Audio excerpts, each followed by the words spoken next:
Bismillahirrahmanirrahim. Assalamualaikum warahmatullahi wabarakatuh. Innal hamdalillah nahmaduhu wa nasta'inuhu wa nastaghfiruh wa na'udzu billahi min shururi anfusina wa min sayyiati a'malina.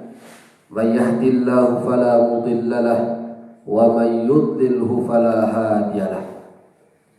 Asyhadu an la ilaha illallah wahdahu la syarika lah wa asyhadu anna Muhammadan abduhu wa rasuluhu la nabiyya ba'dah.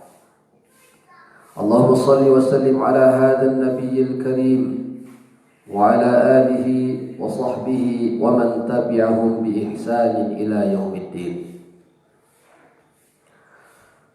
Para penduduk surga yang dimuliakan Allah Subhanahu wa ta'ala,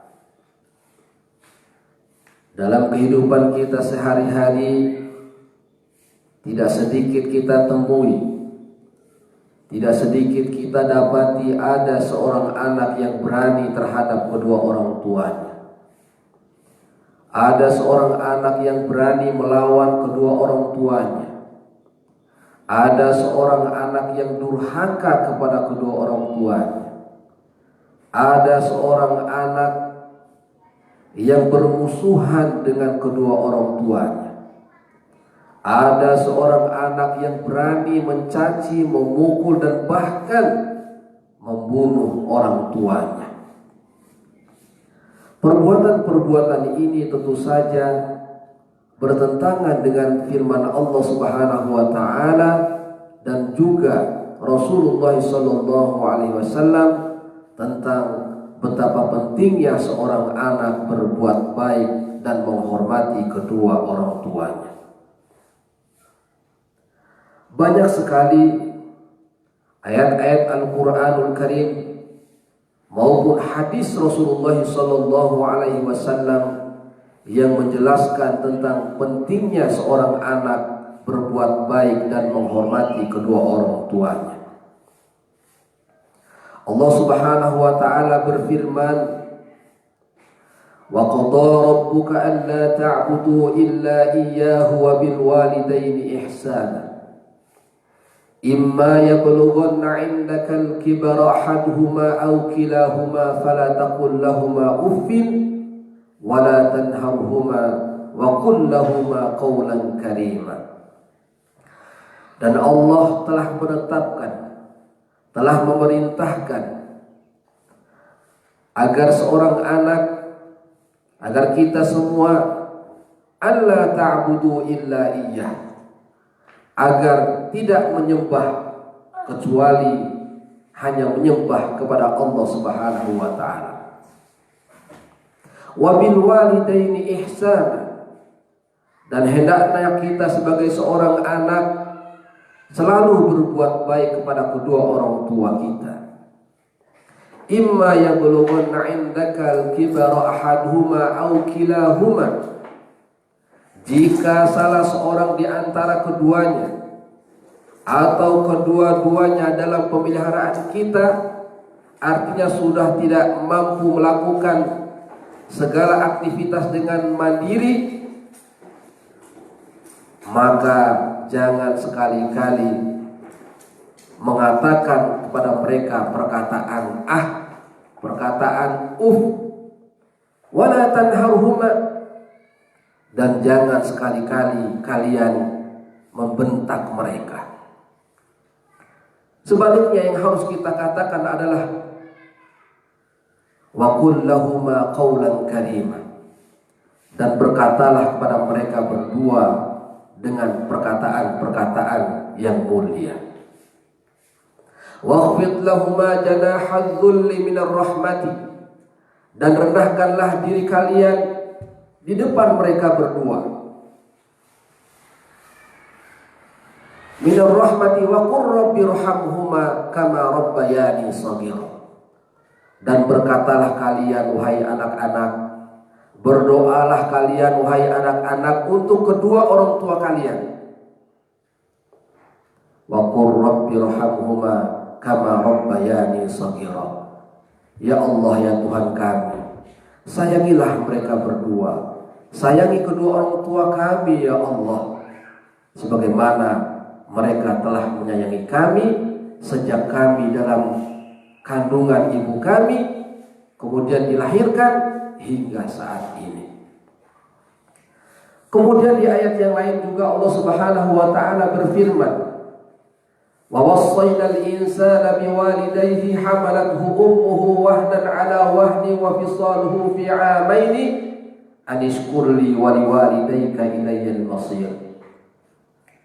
Dan kami telah mewasiatkan, kami telah memerintahkan agar manusia berbuat baik terhadap kedua orang tuanya, agar seorang anak selalu berbuat baik kepada kedua orang tuanya. Ibunya yang telah mengandungnya dalam keadaan lemah yang bertambah-tambah dan menyapihnya atau menyusuinya 2 tahun.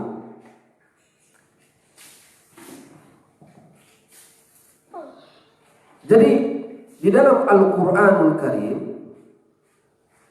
seringkali Allah Subhanahu wa taala menggandeng tentang kewajiban manusia untuk beribadah kepada Allah Subhanahu wa taala digandeng dengan kewajiban kita berbuat baik terhadap kedua orang tua kita. Saking pentingnya seorang anak berbuat baik terhadap kedua orang tuanya, karena mereka lah yang menyebabkan kita terlahir di permukaan bumi ini. Masih ingatkah kita dengan kisah seorang sahabat yang bernama Alqamah? Alqamah adalah orang yang terkenal. Dia rajin beribadah kepada Allah Subhanahu wa taala. Rajin melaksanakan ibadah sholat, rajin melaksanakan ibadah puasa, rajin mengeluarkan zakat, infak, sedekah, namun dia tidak mendapatkan ridho dari orang tuanya. Dia lebih mementingkan istrinya dibandingkan dengan orang tuanya, yang pada akhirnya suatu saat dalam kisah dikatakan, pada saat Rasulullah SAW berkumpul dengan para sahabatnya, datanglah seorang utusan yang menyampaikan kabar bahwasannya Alqamah saat ini sedang merasakan yang namanya sakit keras. Mendengar hal tersebut, Rasulullah SAW menanyakan, apakah Alqamah masih memiliki kedua orang tua? Kenapa Rasulullah SAW menanyakan seperti ini? Karena berdasarkan informasi yang diterima oleh Nabi, bahwasannya Alqamah tidak mampu mengucapkan 2 kalimat syahadat. Lalu apa jawaban sahabat tersebut? Betul wahai Rasul, bahwasannya Alqamah masih memiliki seorang ibu yang tua renta. Lalu diutuslah oleh baginda Rasul 3 orang sahabat, salah satunya adalah Umar, ya, untuk memberitahukan kabar Alqamah terhadap ibunya.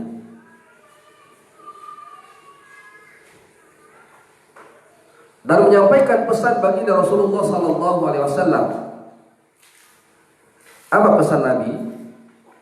Sampaikan kepada ibunya, apakah Nabi yang akan menemui beliau atau dia yang datang menghadap baginda Rasulullah SAW. Karena kemuliaan Nabi, ya, ibunya Alqamah dengan susah payah, walaupun dengan susah payah, ya, mendatangi baginda Rasulullah SAW menyampaikan perihal apa yang menyebabkan Alqamah sehingga tidak mampu mengucapkan 2 kalimat syahadat. Diceritakan kepada Nabi, ternyata benar bahwasannya ibunya Alqamah bercerita bahwasannya Alqamah selama hidupnya memang orang yang rajin melaksanakan ibadah sholat, puasa di bulan Ramadan, kemudian dia juga senang bersedekah. Ternyata dalam perjalanan hidup Alqamah dia lebih mementingkan istrinya dibandingkan dengan ibunya. Dia jarang memperhatikan ibunya sehingga ibunya sakit hati. Lalu apa yang disampaikan oleh Rasulullah SAW? Baik kalau begitu, wahai ibunda Alqamah, apakah engkau mau memaafkan kesalahan Alqamah? Apa yang terjadi? Ibunya tidak mau memaafkan kesalahan Alqamah. Kemudian kalau begitu, kata Nabi, mendingan Alqamah dibakar saja. Sebagai seorang ibu yang memiliki hati yang begitu luar biasa, terenyuh mendengar apa yang dikatakan oleh baginda Rasulullah SAW. Masa anak yang dia lahirkan, anak yang dia susui, anak yang dia besarkan, kemudian mau dibakar oleh baginda Rasulullah SAW. Sadarlah ibu ini, karena tidak menginginkan anaknya untuk dibakar, maka ibunda Alqamah akhirnya mengikhlaskan Alqamah dan mau memaafkan kesalahan anaknya. Lalu ditanyakan, ya diutuslah sahabat, coba lihat Alqamah, coba tuntun dia mengucapkan 2 kalimat syahadat. Walhasil alhamdulillah, berkat keikhlasan ibunya memaafkan Alqamah, akhirnya Alqamah mampu mengucapkan 2 kalimat syahadat, dan pada akhirnya Alqamah berpulang ke rahmatullah, meninggal dunia. Kemudian ya dimandikan, dikafankan dan disolatkan. Ya, saya pernah dengar seorang penceramah, ya, seorang penceramah menyampaikan bahwasannya di atas kuburan Rasulullah SAW berkhutbah, ala man kanat lahu walidatun walam yubirha kharaja minad dunya ala ghairi syahadah. Barang siapa yang masih memiliki kedua orang tua atau salah satunya, kemudian dia tidak mau berbuat baik kepada kedua orang tuanya, kharaja minad dunya ala ghairi syahadah, maka sama halnya saja dia meninggalkan dunia ini tanpa mengucapkan 2 kalimat syahadat. Itulah sebabnya para perindu surga yang dimuliakan Allah Subhanahu wa taala, betapa pentingnya kita sebagai seorang anak untuk selalu berusaha semaksimal mungkin untuk berbuat baik kepada kedua orang tua kita. Rasulullah sallallahu alaihi wasallam bersabda, "Ridallah fi ridal walidain wa suhtullah fi suhtil walidain." Keridhaan Allah, ridhonya Allah terletak pada keridhaan orang tua terhadap anaknya, dan murkanya Allah, marahnya Allah juga terletak pada kemurkaan seorang tua atau orang tua terhadap anaknya. Kemudian di dalam hadis yang lain, Rasulullah sallallahu alaihi wasallam juga bersabda, "Man ahaqqun nas bihusni sahabati." Jadi seorang sahabat datang pada Rasulullah dan bertanya, "Ja'a rajulun ila Rasulillah sallallahu alaihi wasallam faqala, ya Rasulullah, ya Rasulullah, man ahaqqun nas bihusni sahabati." Siapakah di antara manusia di permukaan bumi ini orang yang paling berhak aku berbuat baik kepadanya, wahai Rasulullah? Qala, Nabi menjawab, ummuka, yaitu ibumu. Qala summa man? Orang ini bertanya lagi, kemudian siapa lagi wahai Rasul? Qala ummuka, Nabi menjawab, ibumu. Qala Orang ini bertanya lagi, "Tsumma man?" Siapa lagi wahai Rasul? Qala ummuka. Jawab Nabi, ibumu. Qala, orang ini bertanya lagi, "Tsumma man?" Siapa lagi wahai Rasul? Abuka. Qala abuka. Nabi menjawab, yaitu bapakmu. Coba bayangkan, 3:1 antara bagaimana kewajiban seorang anak terhadap ibu dan juga bagaimana kewajiban seorang anak terhadap ayahnya. Kemudian di dalam hadis yang lain, Rasulullah SAW menjelaskan bahwa betapa celakanya, betapa ruginya jika kita memiliki kedua orang tua, kemudian kita tidak meraih surganya Allah Subhanahu wa Ta'ala. Rasulullah SAW bersabda, "Raghima anfu," sungguh celaka. "Tsumma raghima anfu," kemudian sungguh celaka. "Tsumma raghima anfu," kemudian sungguh celaka. "Man adraka abawaihi," yaitu orang yang menjumpai kedua orang tuanya indal kibar, dalam usia senja, dalam usia tua, dalam pemeliharaan kita sebagai seorang anak.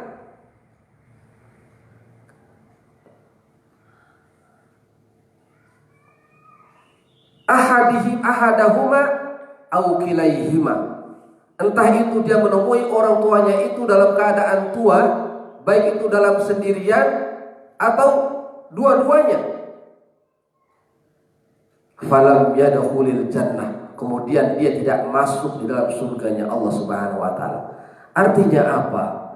Betapa celakanya kita, betapa ruginya kita kalau seandainya kita masih hidup bersama kedua orang tua kita, kemudian kita tidak mampu berbuat baik terhadap mereka. Sehingga dengan kebaikan itu kita diberikan kemudahan oleh Allah Subhanahu wa Ta'ala untuk masuk di dalam surganya Allah Subhanahu wa Ta'ala. Oleh karena itu, para penduduk surga yang dimuliakan Allah Subhanahu wa Ta'ala, bagi kita yang masih memiliki kedua orang tua, manfaatkan waktu kita bersama mereka dengan sebaik mungkin. Raih pahalanya Allah yang sebanyak-banyaknya. Raih surganya Allah Subhanahu wa Ta'ala dengan kita berbakti kepada mereka berdua. Karena hadis yang saya bacakan tadi, ridhallaha fi ridhal walidain wa sukhtullaha fi sukhtil walidain. Keridhaan Allah tergantung dari keridhaan orang tua terhadap anaknya, dan murkanya Allah juga tergantung dari murkanya orang tua terhadap anaknya. Oleh karenanya, kalau kita ingin menggapai ridho Allah, kita harus menggapai ridhonya orang tua. Jangan sampai membuat mereka marah terhadap kita. Apapun kekurangan mereka, apapun kelemahan kedua orang tua kita, sebagai seorang anak yang pernah sekolah, sebagai seorang anak yang pernah belajar, sebagai seorang anak yang memiliki ilmu yang banyak, maka kita harus mampu memaklumi mereka, memaklumi kekurangan-kekurangan mereka. Itulah gunanya kenapa kita disuruh sekolah. Itulah gunanya kenapa kita disuruh belajar, agar kita selalu menghormati dan menghargai kedua orang tua kita. Jangan lupa kita selalu mendoakan mereka, baik mereka yang masih hidup bersama kita, terlebih bagi mereka yang sudah berpulang ke rahmatullah, yang sudah kembali ke hadirat Allah Subhanahu wa Ta'ala. Karena doa orang yang soleh, doa anak yang soleh pasti akan diijabah oleh Allah Subhanahu wa Ta'ala, pasti akan dikabulkan oleh Allah Subhanahu wa Ta'ala. Semoga orang-orang tua kita yang masih hidup dimanapun mereka berada, Entah itu mereka itu tinggal bersama kita atau yang mereka yang jauh, yang tinggal jauh dari kita. Semoga Allah Subhanahu wa taala selalu memberikan kesehatan kepada mereka. Bagi yang sakit, Allah sembuhkan sakitnya. Allah panjangkan umurnya dalam ketaatan kepada Allah Subhanahu wa taala. Allah bahagiakan hidup mereka di masa-masa tuanya. Dan Allah Subhanahu wa taala pimpin mereka agar selalu taat kepada Allah Subhanahu wa taala, taat kepada Rasulullah sallallahu alaihi wasallam. Dan bagi mereka yang sudah berpulang ke rahmatullah, yang sudah dipanggil oleh Allah Subhanahu wa taala, kita terus mendoakan semoga Allah Subhanahu wa taala limpahkan maghfirah ampunannya dan Allah limpahkan rahmat kasih sayangnya kepada mereka, sehingga mereka semua nantinya, kita, keluarga besar, orang-orang tua kita, nenek kakek kita, anak cucu kita semuanya berkumpul di dalam surganya Allah Subhanahu wa taala. Amin, amin ya rabbal alamin. Terima kasih, semoga kita tergolong sebagai hamba-hamba Allah, anak-anak yang soleh dan solehah, yang berbakti kepada kedua orang tua kita. Amin, amin ya rabbal alamin. Wassalamualaikum warahmatullahi wabarakatuh.